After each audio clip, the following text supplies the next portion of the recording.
Who's got it better than us? Nobody! Robert is being chased, thrown on the run, and it is caught. Touchdown, Keenan Allen. What a great... My goal is not to break you. My goal is to make you harder to break. Comes back, number 6. Huge sack by Joey boasting. Touchdown!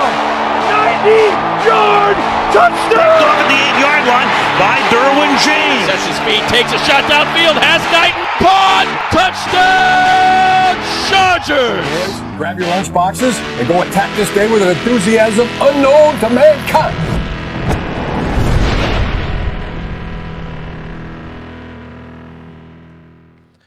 What is going on, everybody? Thank you for tuning in to the Thunder Down Under Chargers podcast. I'm Andy, with me, Alistair and Jack. Gents, it's good to be back. What's going on? It is. It's wonderful to be back. Gosh, in the middle of our winter, obviously. It's been fairly cold, but I won't do too much weather chat, Andy, because I know that you love that. No, very well down here on the Apple Isle.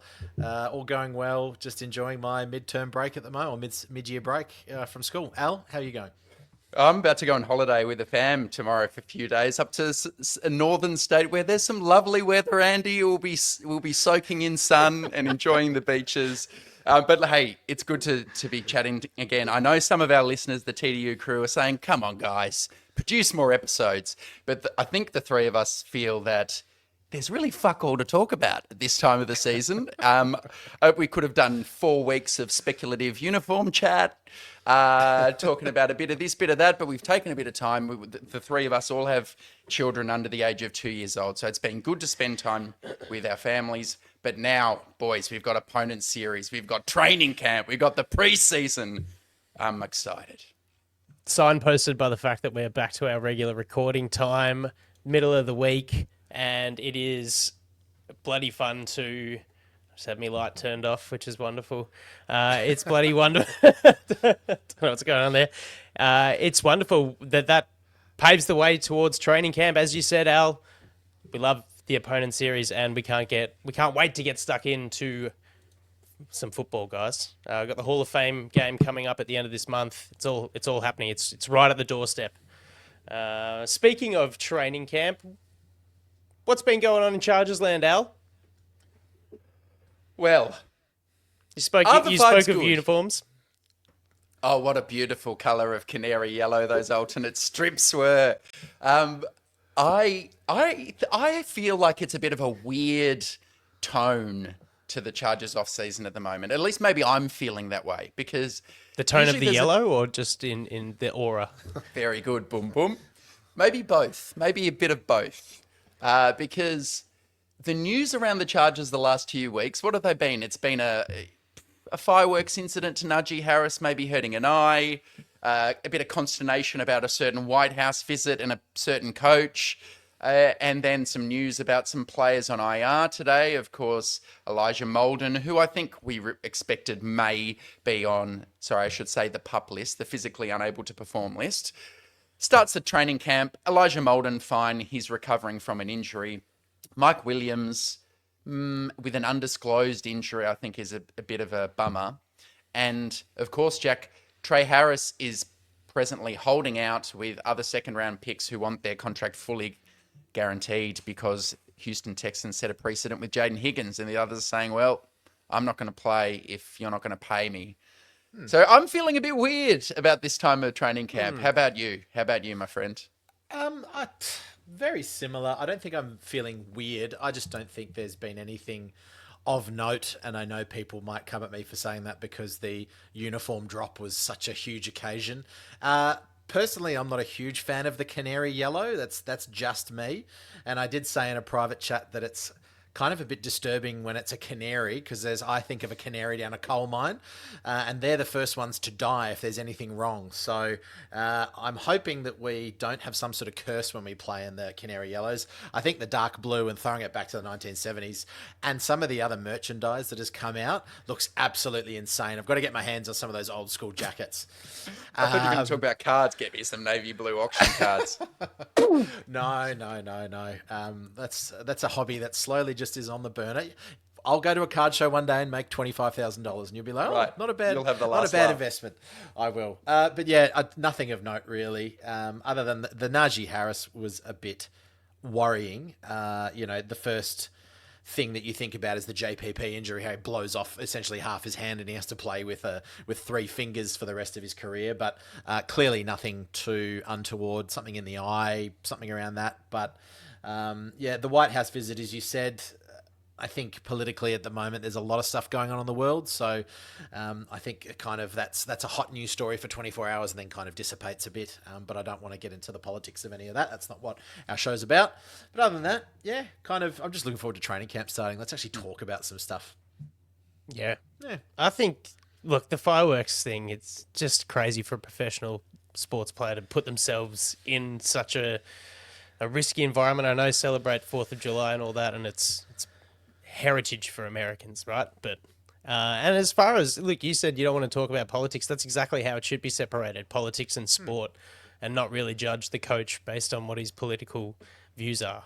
And I'm not saying that as a fan of Trump, but I just don't understand why it divides a fan base. So anyway, on to what I find fascinating about all this pup list news with Elijah Molden, Trey Harris holding out, and I think it's a really cool thing to look forward to at training camp is what this means for the guys that are further down on the depth chart. So Elijah Molden, you're looking at RJ Mickens getting more opportunities further up the pecking order. KLS, Mikens. Brendan Rice. Hey? It's Mikens. I won't make that mistake again. Muckins getting a better opportunity in the DB room. And, the likes of Brendan Rice and KLS getting more opportunity with Mike Williams and Trey Harris holding out. It's a little bit more of an interesting speculative topic than the center guard combat that'll be going on. But how do you guys see, the defensive back situation as it stands, and what if Molden does stay on that pup list into the season and goes on the reserve pup and has to miss 4 games, what that means for the other guys and Derwin James as well? I'll let you take that one out. Well, I think we're pretty well set at the safety spot, to be honest. If there's one place where we could afford to slow play an injury, a place where you have Tony Jefferson and quite an experienced rookie in RJ Mickens isn't bad, considering you've got a Loie Gilman starting there. Would it affect, to your point, would it affect your utilisation of Derwin James? Probably not while Tony Jefferson can play next to Gilman as your deeper safeties, but if one of those got injured, maybe then you're starting to tweak some things. But, that's a good lead into things we're looking for in training camp. I mean, what I'm looking for, I'll start and then I'll let you guys maybe throw in a couple of your own. But last year we're only at the 16th of July. Last year between the 16th of August and the 29th of August, the Chargers signed Tietart. They traded for Elijah Molden. They traded for Taylor Heineke. And I think Hassan Haskins maybe might have signed around that time. So if I'm not mistaken. Or so later, even later. So those are players who contributed in a meaningful way during the season, played a material number of snaps. So I'm interested to see how many guys who aren't even currently Chargers end up being Chargers before we suit up and go to Brazil in week 1 against the Chiefs.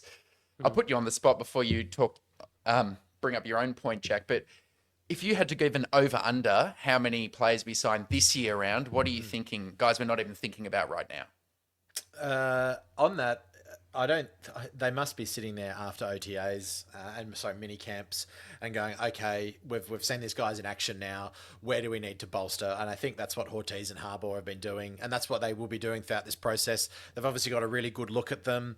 Over under, I would say, listen, if we did, let's call it 4 last year. I'm going to drop it and say over under 3.5. So let's say.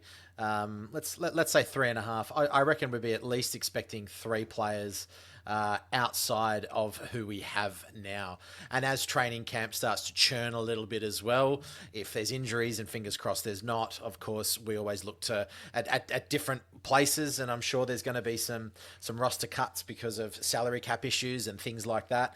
Rookies from other teams, all of a sudden take a starter's role, and then you've got a experienced dude kind of a bit disgruntled looking for a new challenge. So yeah, I'm going to say at least 3. But yeah, if I was a betting man, maybe I'd take the over on that. The one thing that I thought was interesting, and just reading a couple of articles, is that it looks like the center guard, we've got 3 locks on the offensive line, right? We know who they are, but it looks like Harbaugh plans to finalize that around 8 days, 8 to 10 of training camp, I think I remember reading. So that's quite a long time. It's almost 2 weeks of camp before you're going to lock anything down. So I just hope that starting 5 gets done, is in place, and Herbert gets some time with them, because that's the most important thing. That we kind of missed out on last year, because Herbert was on and off the pitch a little bit with that little leg injury. So that's going to be my number one thing to look for, is just who's playing where along that offensive line. Can I ask a question before we throw to Andy on the left guard versus centre battle? What's your opinion? Because I've heard a few people speculate. Do you reckon the Chargers got something wrong in their off-season planning? So if you think about it, the Chargers faced the Texans, and all of last year, Brett Coleman posted this stat, the Chargers' offensive tackles allowed the second fewest pressures across the NFL in 2024. Unbelievable. Our interior 3, 27th in pressures allowed. And it killed us against the Texans in the wildcard game. So they watched that tape and knew that, and entered the offseason with $90 million in cap space. Second most in the league. Then they managed to get through all of free agency without signing. They signed Becton, but they didn't sign another guy, unless you count Andre James. And then they go and do the draft, and they don't take an interior offensive lineman until the 6th round. Do you reckon that they won't acknowledge this, but do you think something went awry, or was this the plan?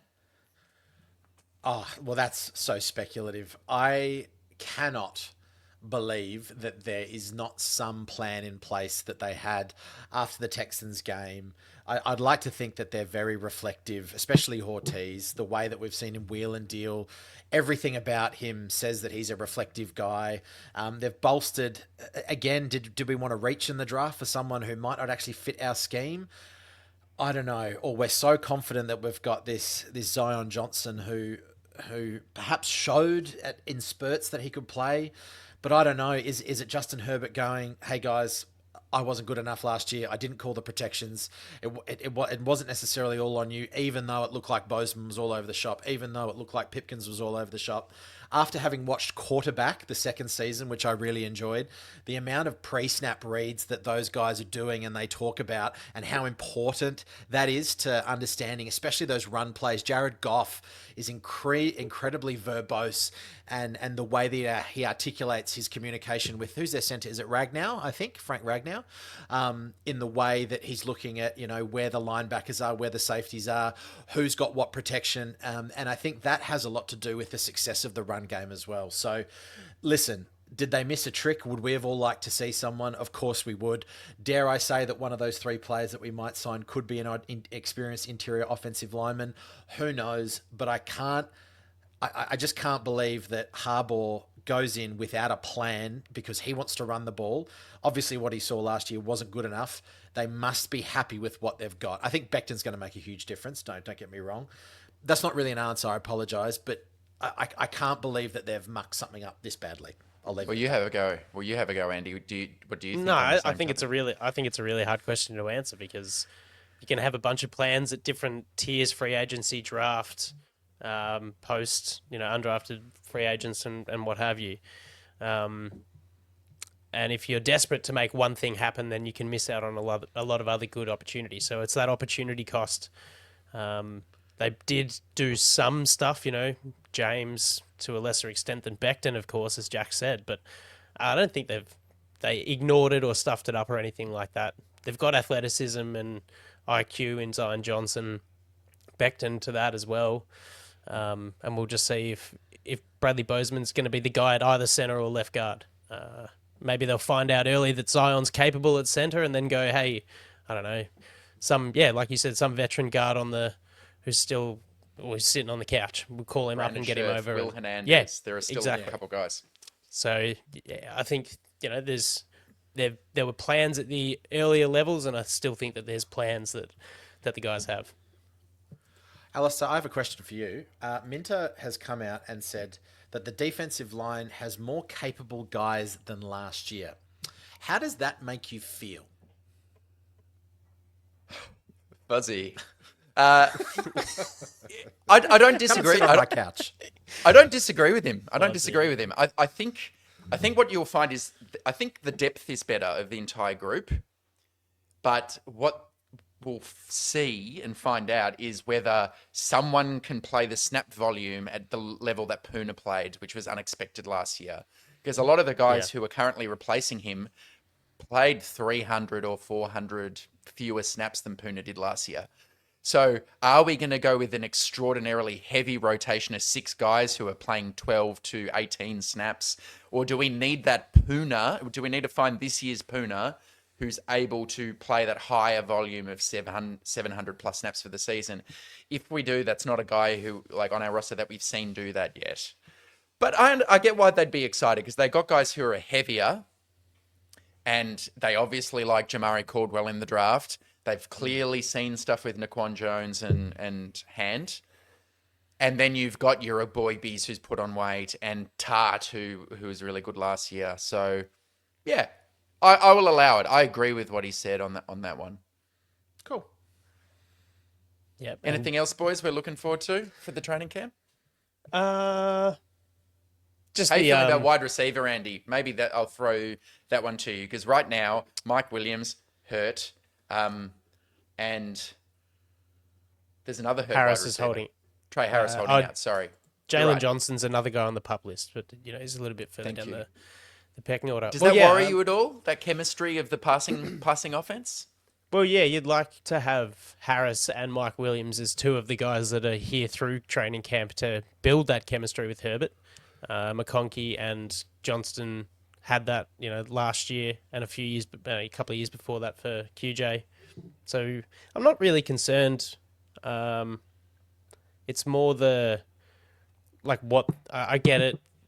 There's a precedent now with the Jayden Higgins contract that there's guaranteed money for second rounders, and everyone's out there to try and make their buck, and that's fair enough. But it does hurt a little bit to see that sort of approach. But look, I'm not going to tell a player what to do with their first contract, and I'll leave that right alone. But it is hard to then kind of expect an instant, hit the ground running for Trey Harris in the offense when, for however long of training camp he misses, he's not getting that time with Herbert and with the offense as a whole, with the coaches, all those things. It's, it's quite important. But, it does, as I said earlier, it gives KLS and Brendan Rice an opportunity and other guys like that. You like Brendan Rice, don't you, Jack? True. I do like Brendan Rice. But just on the Trey Harris stuff, remember, it's all the owners and all the GMs are looking at each other waiting for someone else to move now, because that's what's happening. I don't think it's anything on Trey Harris, and anyone that is having a go at him, I think is just completely wrong, is that it's like any situation where something in the league happens for the first time. Everyone's a little bit apprehensive to see what happens, and Trey Harris and all the other players that were selected in the second round should be doing what they're doing. I don't think it says anything about his character or anything like that. The one thing I will say, Andy, just to your point, is that Mike Williams being on the pup list, I'm not too concerned about chemistry with that. Herbert's thrown enough balls at him over his time. New offense, perhaps, Alistair, that you're sort of shaking your head. But, Herbert knows, Mike Williams breaks, where he likes the ball thrown, things like that. So you kind of hope that any time that he misses is going to be sort of caught back up relatively quickly. Yeah, I wasn't shaking my head to disagree with your chemistry point. I think that is settled, that they've got it. I think Mike Williams, his contribution to the offense this year is actually pretty darn important in terms of the ceiling of the offense. If last year he's recovering from an ACL and he comes back this year and he's the old Mike Williams and has 800 yards and 7 touchdowns, that's really raising the ceiling of where this team can go. And it's a bit of a concerning start where the guy who felt like his body wasn't there last year, and I think he described it as a horrible year, is now starting training camp on the physically unable to perform list. It just, like, is this going to be DJ Chark from last year? And if Mike Williams isn't actually a contributor this year, I think we saw what it looks like where Ladd McConkey's your only great viable wide receiver. And then suddenly a lot of pressures on Trey Harris, who's also not going to get those early training camp reps with Justin Herbert. So a big thing to watch, boys. It's something I'll be tracking for sure over the next 3 weeks. Absolutely. I think how the veteran cornerbacks are going to fit into the room, and how Hart and Still go in their second year is also going to be a really fun one, and something to hopefully watch joyfully as the season progresses. All right, guys, should we get into the NFC East today? What did you describe it as, Al? The Tiffany division, boasting the Super Bowl champs, another top four. Them Cowboys. I was almost asleep. And the lowly Giants. Someone's been watching Cheerleader on Netflix. Tell me you don't. When you see Guilty as legs like charged. that. Oh, golly. All right. The New York Chargers face the Giants in week 4 at MetLife. And 2024 was pretty disappointing. 3-14. The inferno that is Brian Daboll and Joe Shane's seats is out of control. Mike Kafka returns, so does Shane Bowen as the offensive and defensive coordinators. And outside the quarterback position, they're running a lot of it back. And when you're running the bulk of a roster that went 3-14 back, it's a bit stinky. The only real shining light, of course, was the emergence of Malik Neighbors. But yeah, that shocking win over Indianapolis in week 7, all but costing the Giants the first overall pick, and Cam Ward was, just ever since I think 2011, that's just a classic Giants thing, seeing ghosts, all of that. But does Brian Daboll finally have a quarterback that can utilize the play calling and the schematics the league witnessed with Josh Allen in Buffalo, and that bizarre, dare I say it, 2022 season with the playoff run behind Daniel Jones? The eras are all memories now. Drew Lock and Tim Boyle are in with the clean QB room clean out, and Russell Wilson is the guy. We've had Subway sandwiches. Maybe it's Big Russ's slice, his greasy slice of pizza, coming to you hot at MetLife Stadium. Jameis Winston's out there eating W's, and Russell Wilson's big greasy slices. They are the vets, and of course, Shane drafts Jackson Dart at 26 overall. It's going to be fun. Maybe this quarterback room can expand on Malik Neighbors' 1,200 yards and 7 receiving touchdowns. He's got a slightly deeper support cast around him at the wide receiver position. Zach Pascal's added. Little Jordan Humphrey adds a bit of size and speed too. The concern for me on the offense is both the tight end position and the running back position. Cam Scatterbo joins Tyrone Tracy, who was dropping and fumbling everything last year. Devin Singletary's another year older. 23rd ranked rush attack last year. Where are they going to end up this year? How do you guys feel about this change in quarterback, this sort of new shift at Big Blue? Al? Man, do you know what? Daboll and Shane have basically done exactly what I would do if I was them. I mean, they've gone, 3 seasons, 9 wins and a playoff berth, 6 wins, 3 wins. It's not through want of trying that they are where they are. They tried really hard for Drake May last year and tried to trade up, and the Pats said, get stuffed. They tried really hard for Matt Stafford. Decided to stay with the Rams. And then Russell Wilson, who sneakily had a pretty good year for the Steelers last year. If you look like at some of his... Yeah, I mean, they went 6-6 from his 12 starts. For what it's worth, PFF thought he was the 10th ranked quarterback in the NFL last year. That's higher than others would say, but certain things he still does well. The deep ball, low turnover worthy plays. I just think of it as like he's the best quarterback Daboll's had to work with in the last 3 years still for mine. Sure. Yep. And then they do the right thing, in my opinion, by not using that premium pick number 3 on a quarterback. They take Abdul Carter with that.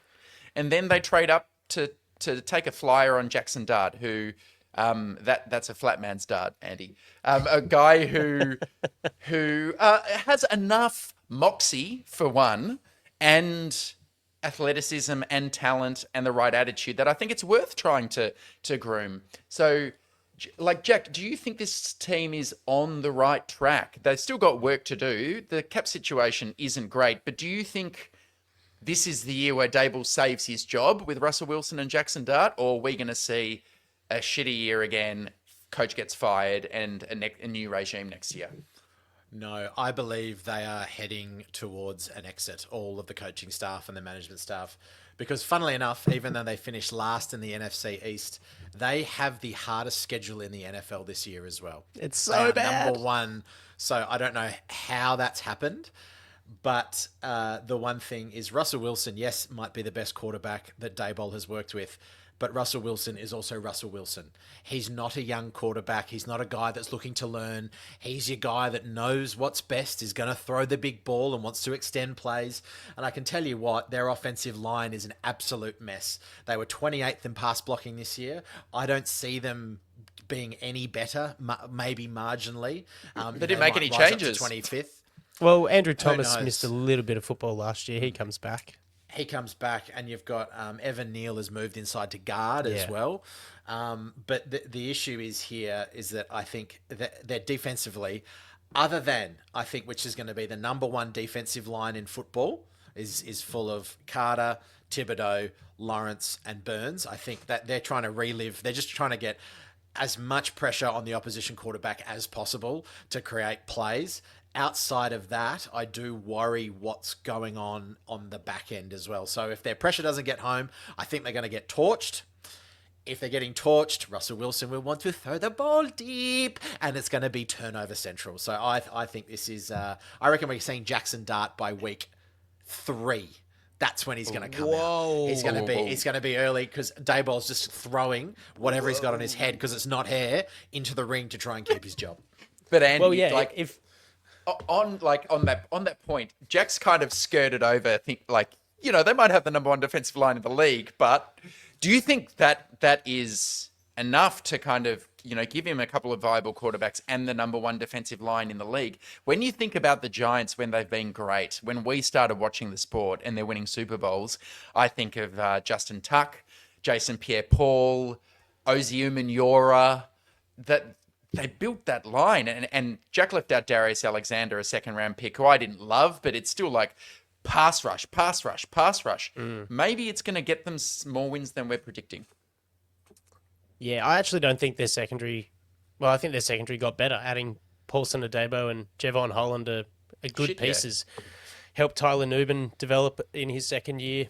I don't think it's enough. I don't think it's enough because I think their offense is going to be relatively one-dimensional. And even though Malik Neighbors is a freak, there are ways around the influence that a player like that can have. So, I'd like to say that an improvement, maybe doubling their wins, 6 wins, that's, just in looking at them alone, isolated, doubling your win count is a good turnaround from one year to another. Sorry. Andy, I'm going to give you their schedule, and you just go. Oh, no. I'm well over that. I'm making a point. You put your hand up when you want to speak over me. Thanks. I did. They're going to be 0-3 when they hit the Chargers, by the way. Let Andy go, and then I want to hear the schedule because I haven't looked into it. Okay. Yeah, look, they're favoured in one game, and just don't see that there being a possibility of them winning enough games to double that win count from last year and for Dable to keep his job. So the best thing for Jackson Dart will be to get him in early because it's going to be a whole new system next year and he needs some exposure. Otherwise, year 2, without Russell Wilson, you're relying on Jameis Winston being the veteran presence in a kid that's seen 2 systems in his first 2 years. What is the schedule, Jack? So, Commanders, loss. Cowboys, loss. Chiefs, loss. Chargers, let's say loss. Saints, winnable. Then they go Eagles, Broncos, Eagles, Niners, Bears, Packers, Lions, Pats, Commanders, Vikings, Raiders, Cowboys. They are not winning 4 games. I'm sorry. It's going to be tough. Yeah, that's All right. So I think I'm slightly higher on their direction, but I have to acknowledge that that is a tough schedule. So I maybe certainly believe that they are a better team. They will be a better team than they were last year, but the results just will not be able to be generated because of that. And I'm with you. They still have not fixed the offensive line. They decided not to invest in it for some reason. They fixed quarterback. They fixed parts of the defense, and they're going to have no great tight end. Theo Johnson is middling, no good offensive line, and a running back group. You're relying on a second-year player and Scatterbo being good. You're not going to win a lot of games with that recipe. So into our results prediction, as you said, Andy, we face the Giants in week 4 away at MetLife. Are we winning the game? I'll start off. The Chargers are winning this one 40-0. No, I'm not going to score. Chargers will win the game, though, away from home. Andy? Yeah. I'm going WT. Yep, win. It'll be the first big test of the offensive line. Let me put it that way, because they will be coming hard. They will be coming hard at Justin, and they will be very disruptive in the run game. But I still think we win. All right. Sweet. Moving right along to the Washington Commanders. I've got them. Whew. So I'm happy I got them. What a story. Maybe the story of the NFL last season, because who would have predicted a team who were embarrassed when they attempted to hire Ben Johnson. And I think Josh Harris and the new GM, Adam Peters, went to fly across the country. And the story was, while they were in the air, he told them, actually, don't bother, I'm staying in Detroit. And they were unceremoniously required to fly back home to Washington and settle for Dan Quinn, retread, older coach. But if there's, this is the paradigmatic story of how a quarterback can change the entire franchise. They draft Jayden Daniels, and he comes out and only has a season where he's PFF's 5th ranked quarterback during the regular season with, let's call it what it is, a below average cast of weapons, a below average offensive line, and a below average defense, in my opinion. So what a story. The Commanders make it all the way to the NFC title game, somehow go into Detroit and beat the Lions in divisional round.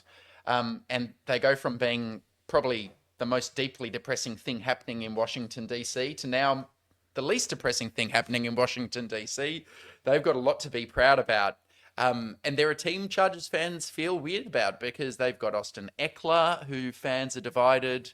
And they've got Anthony Lynn as a running backs coach. The question, though, boys, is, as you've already alluded to, that NFC East have a tougher schedule this year. And last year they faced the NFC South, which was a bit of a trash can, and the AFC North, which is strong, but the Titans, Bears, and Cardinals. This year, it's the NFC North, the AFC West, Falcons, Seahawks, Dolphins, a little bit harder. My question to you guys is they've seemed to me to have gone about an off-season of not selling the future, but doing a bit to win now. They've brought in Laramie Tunsil, they've brought in Deebo Samuels, and they're thinking, let's see if we can sneak a Super Bowl appearance this year and build on last year. I'll throw to you, Jack. Are you seeing the cornerstones and organizational stability for long-term success with this team? It's so hard to say, right? Because whether they've just caught lightning in a bottle with Daniels, which they did last year, my question remains, what will year 2 Kliff Kingsbury offense look like? Because teams now have 20 odd games of tape on Jayden Daniels. Looking back at some of his games, which I did earlier this week, because I thought, this guy's an ex-Lamar Jackson, right? But it's a little bit different. Like, Lamar's obviously fairly well into his career now, and the way that Lamar moves, he's got far more agility and power when he runs. The way Jayden Daniels moves, though, he is fast. He possibly could be the fastest NFL quarterback and when he goes, he goes. There's not a lot of hesitation. So, but that also worries me a little bit because teams will be looking to guard that now a little more and perhaps won't be so shocked when it happens. I don't think people like Deebo Samuel is the guy that is a cornerstone of of the next 5 years. That to me is a win now. Laramie Tunsil is a win now. So I don't know. It's a 50-50 whether you're building the cornerstones or, as you said, they've got a rookie quarterback. Let's try and get it in this second year or even third year. Can they win now then? Yeah, I think they can. I mean, I saw enough from them last year. Going into Detroit and smacking the hell out of them. Gosh, they looked incredible, and just no fear, full of confidence. But again, there's just some, they've got 5 primetime games. I think they're playing on Christmas Day. They're going to Madrid as well, so they're going to be traveling a lot. They're going to be tested. They're going to be tested. Shout out Ben Sinnott, because I think he's going to be quite good this year for them. Do you have his card? Hey. Okay. So Jack's point, Andy, a question to you then. The defense gave up 86 points in the last 2 playoff games, right?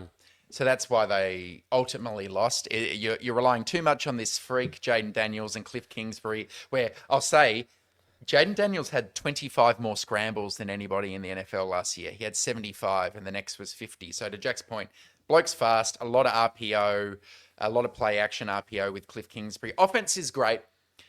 What do you think about this defense looking at their off-season moves? They were terrible against the run. Have they done enough to convince you that they can contend this year?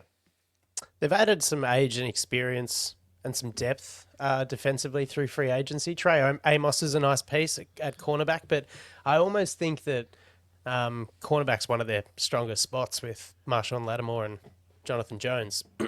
I'm still concerned by the safety position and giving up big points. I don't know. I mean, let's see what Johnny Newton can do playing his second year behind, Deron Payne or Javon Kinlaw.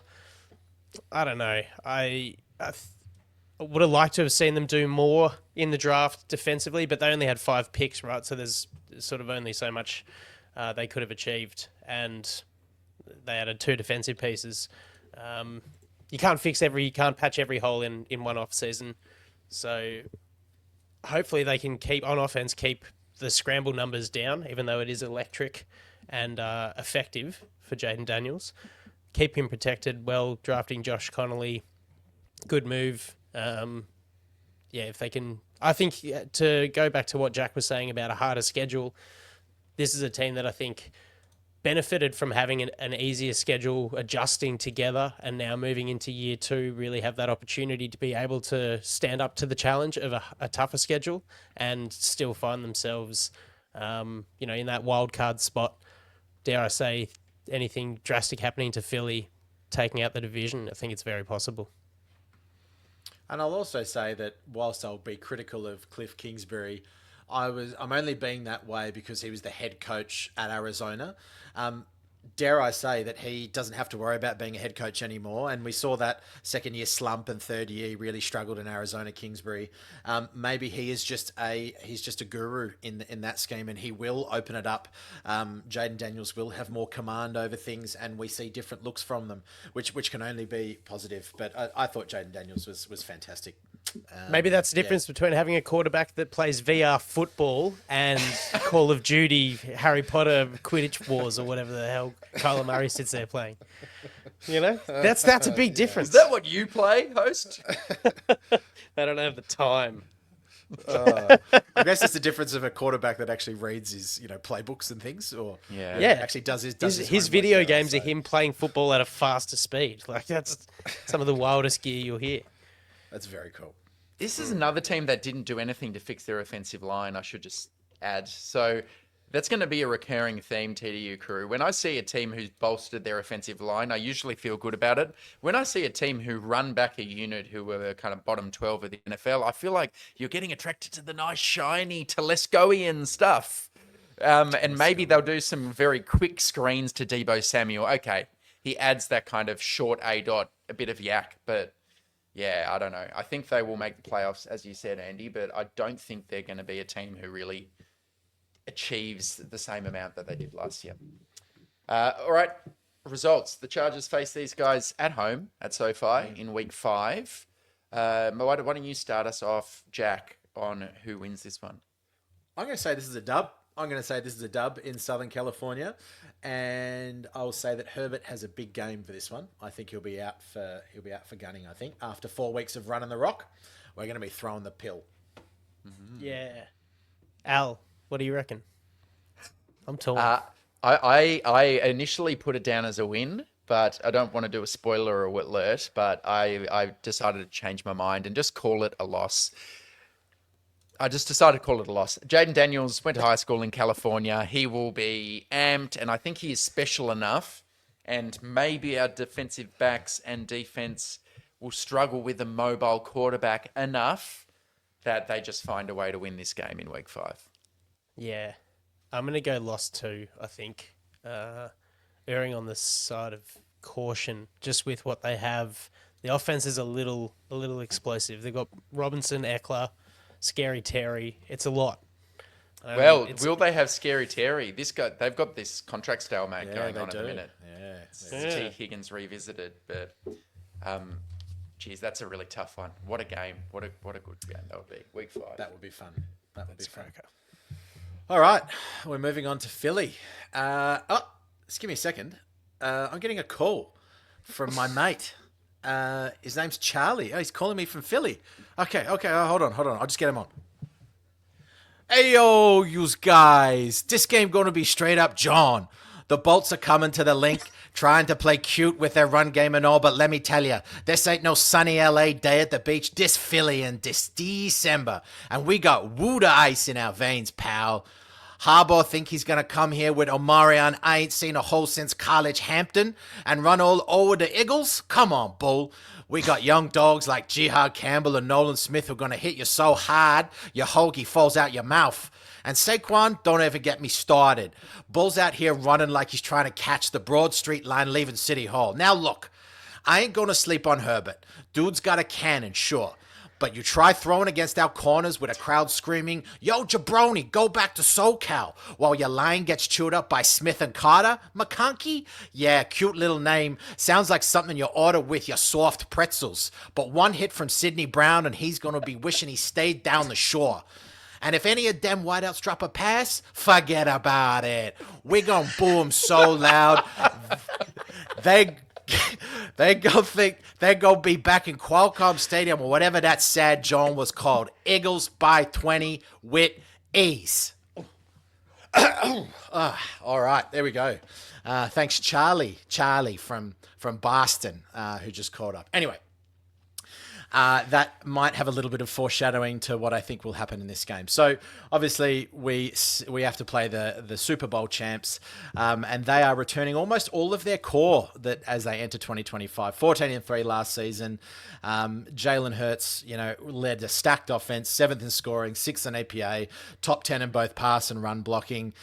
Funnily enough, Kevin Patullo becomes the Eagles' 4th offensive coordinator in 4 years. Kevin Patullo! Hey, Kevin Patullo! Which would be quite interesting given Kellen Moore's move to New Orleans. Saquon Barkley we're going to have to deal with. They're pretty much running back their offensive line. Mailata, Dickinson, Jurgen, Steele, Lane Johnson. They're still going to be one of the best, if not the best in the league. You've still got A.J. Brown, Devonta Smith. You've got rookie Johnny Wilson. Dallas Goedert is there for the time being. Cal Cetera. I think these guys are still going to be top 10 in the league, both offensively and defensively. I don't see them regressing that much. So, I mean, yes, I think they've lost around 4,000 snaps with Sweat, Williams, Burks, Slay, and Brandon Graham moving. In any other team, I would say that they're going to have to take some regressions. But I think they've reloaded with Uche, who I think is going to make an impact there. He's going to be the new Sweat, I reckon. Ojulari comes in, Adoree Jackson, Jihad Campbell, I think is a great draft, and Makuba at safety, I think is going to be all right too. So that they lose guys to big contracts, but they just bring guys back in, and I just don't see them getting any weaker. I mean, the one criticism you could have is that they're on their 4th offensive system in 4 years, but it hasn't seemed to be an issue last year at least. So I really struggle to see any weaknesses in this Philly team. So does Charlie. Charlie was one of my favourite moments out of 115 episodes, and I hope the listeners enjoyed it as much as we did. The doom and gloom story for the Eagles, if you're going to paint it, is the last time they did this with Steichen leaving, they replaced him with Brian Johnson as offensive coordinator, and they went back, and they struggled that year on offense. So this is a similar thing. Kellen Moore leaves, and you get an untried guy, Patullo, who's followed around Sirianni and Frank Reich from the Colts to the Eagles. So, and let's be clear that there's a bit of revisionism about the offense, which really struggled to pass the ball for large chunks of the season. The Eagles fans, who are fickle at best, completely unhinged at worst, were on Jalen Hurts' back for a lot of the season, and he did not play that well for the majority of the season. He fumbled the ball a lot, too many turnover-worthy plays, but he seems like one of these guys who just finds something when it matters in the playoffs, and he had a fantastic playoff series. So if you kind of buy into the idea that the offense wasn't that good for most of the year, they found something with Barkley. What if Barkley gets injured this year and an untried offensive coordinator? Could they regress on offense? And then on defense, Fangio, I still can't believe in that Super Bowl. They blitzed 2 times. They just rushed 4. Milton Williams, Josh Sweat, Jalex Hunt, Brandon Graham, Jalen Carter, and they got so much pressure on Mahomes. Davis playing cover 6 on the back end. Unbelievable. And then this year, by design, and Howie Roseman discussed this. He said they regretted the last time they won a Super Bowl. They tried too hard to keep their guys. This time they said, off you go, Milton Williams. Okay, Brandon Graham retired. Off you go, Josh Sweat. But now that defensive line, is it good enough for Fangio not to blitz like they did last year? And is the cornerback group with Darius Slay out the door, is that good enough to hold up the way he did last year? So, hey, I've painted the kind of jealous or hateful NFC East picture of why the Eagles might regress and not actually be as good this year. Have I sold you, Andy, or are you more on the Jack side where, look at these guys, they're just ready to fire off again? I'm probably closer to Jack's side. I still think that what they kept So am I. is... I still think that what they kept is more than good enough to be right up there at the end. My concern is the depth in a lot of the places that you've mentioned, the defensive back room, the defensive line. Like, it was the sort of the vets being supplemented by the youth, and now the youth are the front line kind of thing. And, Azeez Ojulari missed a bunch of snaps with injury. He's been injured a fair bit at the Giants in the past. Then you're relying on, a repeat of Zach Bourne's efforts last year. Nakobe Dean, Nolan Smith, Jalen Carter, Jordan Davis, all maintaining and playing up to their potential. So a couple of injuries away. It's the same for their quarterback room, to be honest. If Jalen Hurts goes down, can they rely on Saquon Barkley and AJ Dillon and push the ball down the field with Tanner McKee and Kyle McCord or DTR playing card or not? I don't know. I think they're still definitely good enough to compete, but a few injuries away, like this, like you say about anyone really. But the wheels could fall off. And sure. They've got a few little injury things. So Jahad Campbell, who, I'll say it, of the few years I've done draft prep, is the best linebacker I've scouted. I was blown away by his tape. But he's had off-season surgery of a shoulder, I think. Repaired a torn labrum. So he's going to come in a bit hurt. Nakobe Dean's coming back from a patella tendon avulsion fracture, which he suffered in the wild card game against the Packers. So, I don't know. They've won the Super Bowl. They've been partying. They lose Becton and some really good players. They're a bit sore. I could see it not working out. Don't believe it, because what'll happen is that it'll be the same storyline as last year. Their offense will be a bit stop-start. Hurts won't be looking that good. The defense, I think, is just as good. I know that they've lost some big guys, but I think the reflective nature of Roseman to go, actually, what we did last time didn't work, so we're going to try a different avenue this time. and we're going to see if we can maintain success. I think they will. And Alistair, you said, these other teams aren't fixing their offensive line. They roll it back with a very, very solid, and then I'd still say like a Jomo Davis, Carter, Smith. It's still very good. Like Jalen Carter could be Aaron Donald-esque, dare I say, the way that he plays the game in terms of providing pressure in the interior. The guy is a beast. I remember watching him in the playoffs and just going, you can't stop this guy. He is so big and so fast. So how he knew who to keep too. The Eagles had 6 players make the All-Pro last year, and they kept all of them. Saquon, Zach Bourne, Mailata, Lane Johnson, AJ Brown, Jalen Carter. So they knew which ones to keep and which ones to let go elsewhere. Just too good, I think. Too good. But yet Sirianni will come under fire again. There'll be, it's a hangover in Philly, man. Give him a cheesesteak. There'll be all sorts of stuff. But I think these guys will go deep into the playoffs, bar anything disastrous happening, Andy, as you alluded to. I think they're still solid as a rock. Yeah, I'm gonna pencil this one. Monday Night Football at home. I still think Philly will be too big, too strong, too big and strong. That's a loss, not a win. Yep, L for me too. It's a win for me. I'm going to buy into the idea that there's a little bit of a regression, and that at home on Monday Night Football, the Chargers have a memorable win. Come on, TDU crew, we can beat these guys. Let's go. Awesome. All right, let's round out the NFC East with Jerry's Dallas Cowboys. It's another lap around the sun with Jerry Jones at the helm of the cursed Cowboys. It's finally done, but the fans had been screaming for and firing Mike McCarthy. He's replaced the pet rock with googly eyes to a hand puppet. He can shove his hand up the arse and make talk with his hand. Brian Schottenheimer promoted to head coach from offensive coordinator, and even Matt Eberflus gets a quick career turnaround as defensive coordinator. So fresh off a 4-year, $240 million extension, Prescott has a few struggles in the 8 games that he plays. He goes 3-5, and then against the Falcons, he tears his hamstring off the bone, misses the final 9 games. Cowboys slump to 7-10. Social media gets the tissues out because the Cowboys fans go wild. The best bit is they won more games without Prescott at QB than they did with him starting. So, yeah, it's just like the Giants, I think, except you feel a little bit more sorry for the Giants. But as Jerry would say, this year it's as good a year as 1994. Always thinks that they're up there with an opportunity. And, hey, if they stay healthy, maybe Jerry hasn't completely bungled it.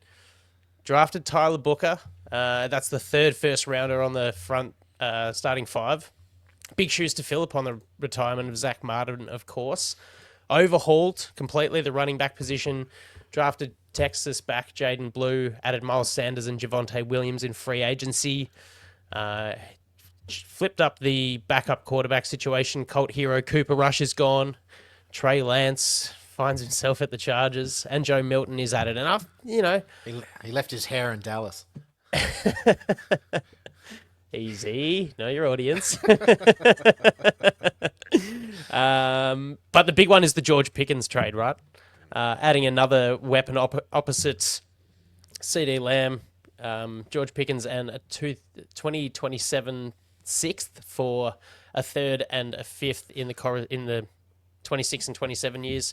Much better than a 4th for Jonathan Mingo. I kind of hammed that out a bit, but 3rd next year and a 5th the year after. So they're pushing the sort of the bargaining over a couple of years, which is, neither here nor there. But he adds a lot of great aspects to the potential for Dak Prescott. Jake Ferguson as well. Look, it's a handy arsenal for Dallas to have. Defensively, there are a few laughs. DeMarcus Lawrence obviously walked in free agency over to Seattle, citing his desire to win a Super Bowl and that he'd have a better chance at Seattle, which upset what I call microphone Parsons. Started a social media beef between the two former position mates. A lot of carry on. If you put the microphone down and started winning more, maybe I would have hung around. That kind of gear. Lawrence followed out the door by Chauncey Golston, who headed to the Giants and leaves a little bit of a hole at the edge position. Dem Boys signing Dante Fowler from Washington, Peyton Turner, and drafting Donovan Izarika. I said Izarika. I didn't get that one wrong. Bolstered by the return of Trayvon Diggs and Demarion Overshawn as well in the defense. I've seen a bit of an improvement here on both sides of the ball. And I think the 7-10 is a little bit behind the Cowboys. They have the potential to win, 10 games with an upset or two in the division, but their floor is like half of that. So it'll be really interesting to see which way they go and how it all kind of flows for Schottenheimer there. Where do you see this turnaround, this change in roster, Jack, and the improvement potentially for the Dallas Cowboys? Here is where I am at. If Dak Prescott is healthy, I still think he's probably a top 8 quarterback in the league. I think he's been around the game for a while now. I do like the way that he throws the football. He's precise. He does have command of the offense when he plays well. But I mean, his health is obviously critical. He's had injuries the last 3 of the last 5 years. Can you rely on that? The other thing that I'm sitting at is that this Pickens trade has shades. I was thinking about it the other day. Well, how could I compare this to something, that the Cowboys have done? Is it similar to a TO? You think of the character profiles of both Pickens and Terrell Owens, little bit volatile. Obviously, Terrell Owens perhaps is, Hall of Fame. George Pickens is possibly not talent-wise, but I tell you what, if CeeDee Lamb and Pickens can get it humming, I think they're possibly one of the best duos in the league behind maybe Higgins and Chase at Cincinnati. And I think with a healthy Prescott and those two guys humming, and with an elite pass rush. I mean, what were they, 4th in pass rush last year? They've lost Lawrence, which helped that. But Micah still hanging out. He's hanging around. He still hasn't got his contract that he wants, and he's sort of holding out. I don't know. It's volatile, but the good of it, I think, is quite good. And I think seeing them move into that 10+ wins is a possibility. But geez, like the oil industry, it's so volatile. So who knows? Alistair, where are you at with these guys? Are you negative, or are you a little bit more perhaps siding with Andy and myself?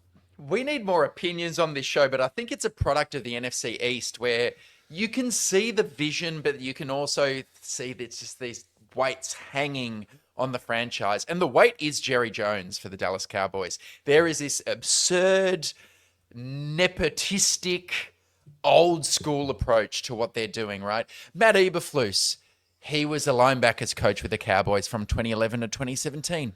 So yeah, come back home to Gosh, okay. I've sent Andy on that one. For our audio audience, you probably didn't want to see what I was just did, but that's all right. Anyway. Think of air guitar, but instead of guitar, it's filleting. Yeah, plain air guitar. So Jerry Jones has got back his old trusty faithful, just like they brought in Ezekiel Elliott last year. And then this is such a captain's call. He really likes Brian Schottenheimer, a guy who the league lost interest in about 2013 as an up-and-coming coach. And out of nowhere, they went, hey, I like this guy. He's a good football person, learned the game from his daddy. He can be the head coach of the Dallas Cowboys. And I don't know, they go after these shiny things, the George Pickenses of the world. And I just wonder, what is the real vision here? Because if you look at Brian Schottenheimer's upbringing, it's Marty ball, right? But can they play Brian ball with this roster?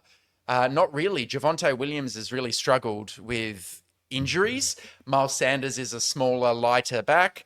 And instead, they've got George Pickens and CeeDee Lamb. Is that Brian Schottenheimer's strengths? I'm not sure. On defense, they can't stop the run. The Mozzie Smith pick from Michigan hasn't worked. Apart from Oza Odigizua, that whole front seven, they're just not big enough to stop the run. So if you can't stop the run and you can't run the ball, I think you're kind of on the short road to nowhere in particular. So I'm pretty negative about the way they've approached this. They've also adopted this stupid former first round pick scrap heap city approach to building your roster. Look at these names: Solomon Thomas, Peyton Turner, Kyer Elam, Kenny Murray, Dante Fowler Jr. They're all first round busts. Yeah. Like Dante Fowler Jr. was good last year, but they're like, oh, yep, we'll take him. Yep, okay, we'll take this former first round guy. Yeah, bright and shiny. I don't know. I feel pretty bad about them, actually. I'm not going to sit on the fence. I don't feel that good about the Cowboys, Jack. And on the Dak Prescott point, he is par exemplar, like the schizophrenic player of the franchise. Before he got his deal, he made second team All-Pro. Like that is the second best quarterback in the NFL. Last year, he played 8 games. And in those 8 games, when he was healthy, he had 11 touchdowns and 8 interceptions. And the 5th most turnover-worthy players in the NFL, behind guys like Jameis Winston, Drew Lock, Tyler Huntley, and Spencer Rattler. Now that he's got his 4-year deal. So, I've gone on a bit of a rant there. Jack, do you think I've kind of, persuaded you that maybe they aren't going to do much this year? Or do you still think that weaponry is going to keep them relevant? And Micah Parsons, of course. I think the weaponry keeps them relevant because you kind of have to. It is an arms race if you're talking of weapons for the NFC East. So you've got to stay there. Otherwise, you are a nobody. So, and Jerry doesn't like being a nobody. He will try to be He's a somebody. sensitive old soul. Very much. Jerry. And he wants, obviously, to relive the glory days. Listen, there's 2 ways to think of it. You bring up a good point about the first round pick scrap heap, is that if you've got a great culture and you've got a great coaching, you've got a really supportive culture, you bring these guys in and they flourish, right? Or on the flip side, you're going shiny. You got to start for us. You've got to play. You're actually not that good, and all you are is just a band-aid over a gaping wound, right? So I think the Cowboys are possibly more of the latter than they are the former. But there's this weird thing that when you're in Dallas, maybe I'm drawn by the bright lights of Texas. I'm George Pickens. I'm in a place where I can say what I want and be who I want to be and strut around like a peacock. And the ball's going to be thrown at me no matter what. Dak Prescott's going to be launching that thing, right? And arguably, him and CD, Prescott's got 2 really good targets that can catch it anywhere. I do. You've convinced me a little bit to maybe not be as high, but offensive line's pretty good, Jack. And if they've invested in that, right? They've gone your boy Cooper Beebe, Tyler Guyton, Tyler Smith. What a pick that was from Tulsa. They go first round guard again, Tyler Booker. They're eating their vegetables on the offensive line, which they've always built well for 10 years. Always, yeah. And I just think that it was a down year for Prescott last year. He will want to be proving people wrong. And I think there's going to be that added little bit of in his game. Andy, I don't know. Where are you falling? You have the final say, sir. No, I do think that on paper this team is, with returning injuries, sort of boosting up the roster a little bit. Prescott's back. Like I said, I think the potential is a 10-win season, but if Prescott does lose it, hell, they conceded 40 points on 40 points or more 3 times last year, and never less than 2 scores in a game by an opposition. 31st team for defensive points allowed.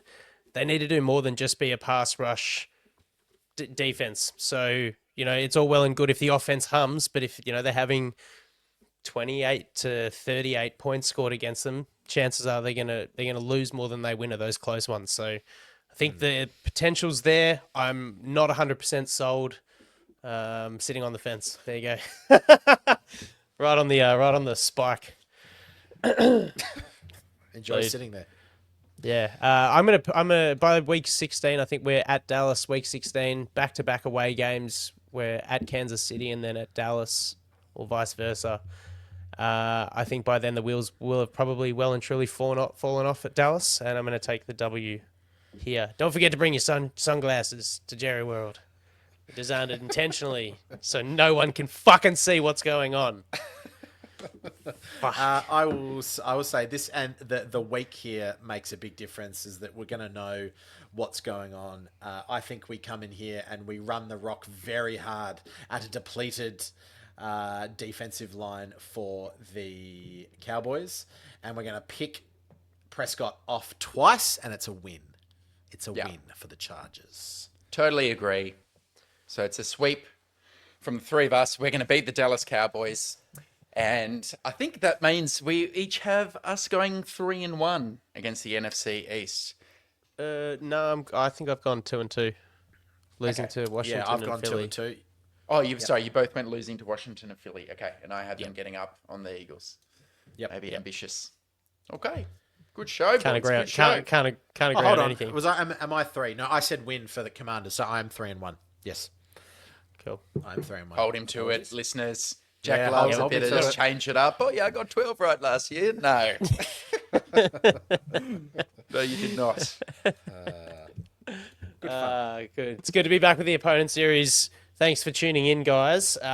We will be back next week. We'll talk everything that's happened so far in training camp and be previewing the AFC South. Look forward to it. See you fellas. See you all next time. Take care. Later. See you later.